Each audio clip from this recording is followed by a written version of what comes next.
qitur sot në këtë parlament raportin i integrimin në Bashkimin Evropian, i cili nga alfa tek omega, nga fjale e parë tek fjale e fundit, është mashtrim dhe vetëm mashtrim. Ky është një akt jashtëzakonisht i rëndë. Në një moment shumë të rëndësishëm për shqiptar, për Shqipërinë, ju paraqisti një raport para parlamentit që nuk guxoni ta lexoni dhe vendosni në mënyrë antikushtetuese që raporti të mos lexohet, që qytetarët të mos dinë, të mos njihen me mashtrime të tuaja. Nuk ka akt më jo serioz. Nuk ka akt, prandaj kërkoj të tërhiqet me një raporti. Raporti është fund e krye. Mashtrime dhe burokraci keni renditur vendime, qeverie, tjere me radhë. Kurse,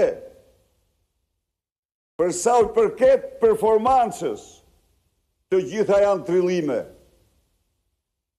Të gjitha nxirren nga një figurë, nga Edi Rama dhe Lubia. Çoje ku të duash ti atë? Që të kapë dhe ty për si sklav.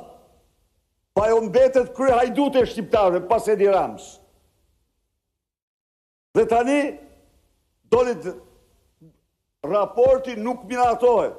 Raporti duhet lexohet këtu dhe mbi bazën e raportit të lexuar të Këshillit të Ministrave të bëhen diskutimet dhe pastaj të votohet rezoluta. Ju krijoni agjendën si mas qefit tuaj, por nuk është kështu.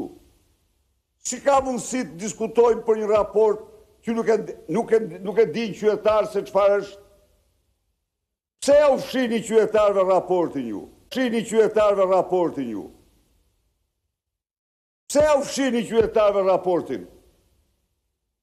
Cili është? Sepse keni mbushur me mashtrime, të dashur qytetarë, e kanë mbushur fund e krye me mashtrime. Nuk guxojnë të dalin zot raportit. S'ka dalë. Nuk arrini gjerë këtu. Keni detyrim ndaj qytetarëve. Të dalë këtu, të lexohet raporti, me qenë se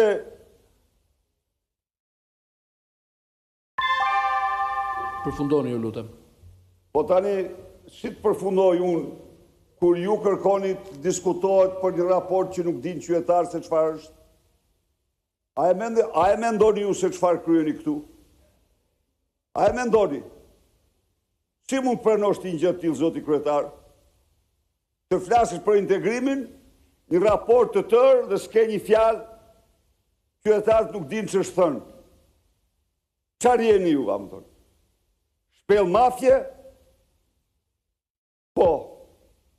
Dhe ju që po më shifni atje do të bëj një pyetje këtu. Si ka mundësi që ajo e quhen pallosh i gjatë dhe ai bën gjithçka për ta mbrojtur, kurse ti e quhen Skënderbeg dhe të flak. Cila është?